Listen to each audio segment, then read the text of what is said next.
Have you ever had one of those light bulb ideas, a really brilliant one, but you just had no clue how to actually make it happen? Or maybe you've looked at some huge, complex achievement and just wondered, how did they even do that? Well, today, we're going to pull back the curtain on project management. It's the universal framework for turning pretty much any idea into a reality. Let's jump in. So, what do these two things have in common? I know, it sounds like the setup to a bad joke, right? One is this massive feat of engineering, and the other, well, hopefully it's a whole lot more relaxing. But believe it or not, they share the exact same fundamental DNA. And by the end of this, you're going to see exactly what that is. All right, first things first. We have to build a solid foundation. So what exactly is a project? It's a word we all use, oh, I have a project at work. But the official definition is really the key to unlocking its power. Okay, let's break this down. There are two words here that are absolutely crucial: temporary and unique. Unlike, say, the day-to-day operations of a factory, which just keep going, a project has a specific start and a definite finish line. And its whole purpose is to create something that didn't exist before. That could be a new app, a community garden, or, yeah, even that perfectly planned vacation.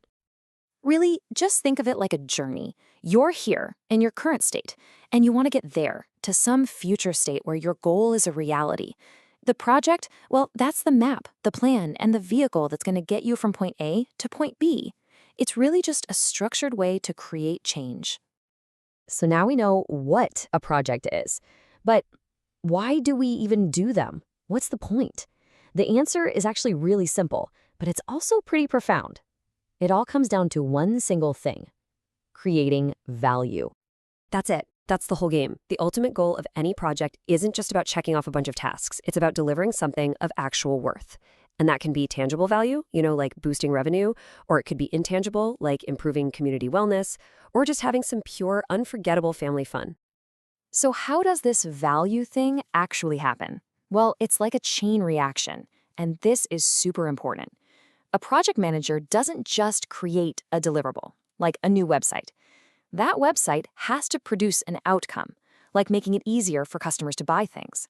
That outcome then has to create a real benefit, like saving time or increasing sales. And only then have you created true value. The big takeaway here is that you have to manage for that entire chain, not just the very first link. Okay, so we've got our destination in mind, creating value. Now we need to talk about the route we're going to take, because in the world of project management, there is no single one-size-fits-all map. You've basically got two main paths. Over on the left, you have the predictive or plan-driven approach. This is your classic blueprint.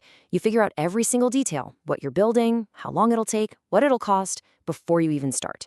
It's perfect for things we really understand, like building a standard house. But on the right, you've got adaptive or change-driven. With this one, you know where you want to go, but the path is flexible. You work in these short cycles, learning and adapting as you go. This is awesome for really unpredictable worlds, like creating a brand new piece of software. And you know what? The real world is messy. So a lot of the time, the best projects use a hybrid approach, mixing some of that rigid structure with a dose of flexibility. But honestly, choosing the right path is only half the battle, because no matter which route you take, you're not getting there without a good team. You can seriously have the best plan in the entire world, but at the end of the day, projects are delivered by people. Understanding how teams actually work and how to lead them is every bit as critical as any chart or schedule you can make. Teams don't just magically click into place. They go through this natural evolution, often called the Tuckman ladder. It all starts with forming, where everyone's polite and just figuring things out. Then comes storming, and this is where the disagreements pop up. It can feel uncomfortable, but it's a totally normal and necessary part of the process. If the team can push through that, they get to norming, where they start to trust each other. And then the magic happens in performing, where the team just gels and operates like a well-oiled machine. And finally, there's adjourning, when the job's done and it's time to move on. During that storming phase, or really any time conflict pops up, this one principle is your North Star. Conflict isn't about blaming a person. It's about different ideas clashing over an issue. So by keeping the focus on solving the problem, not attacking the people involved, teams can actually navigate those disagreements and come out stronger on the other side. All right, we've talked about the what, the why, and the who. Now let's get into the how by looking at a few essential tools that can bring some serious clarity and structure to any project you tackle. Have you ever been in one of those meetings where nobody's really sure who's supposed to do what? Yeah, me too. A Rossi matrix completely eliminates that problem. For every single task, you assign who is responsible for actually doing the work, who is accountable, that's the one person who ultimately owns it, who needs to be consulted for their input, and who just needs to be kept informed. It is a dead simple grid that gets rid of all the confusion and creates crystal clear ownership.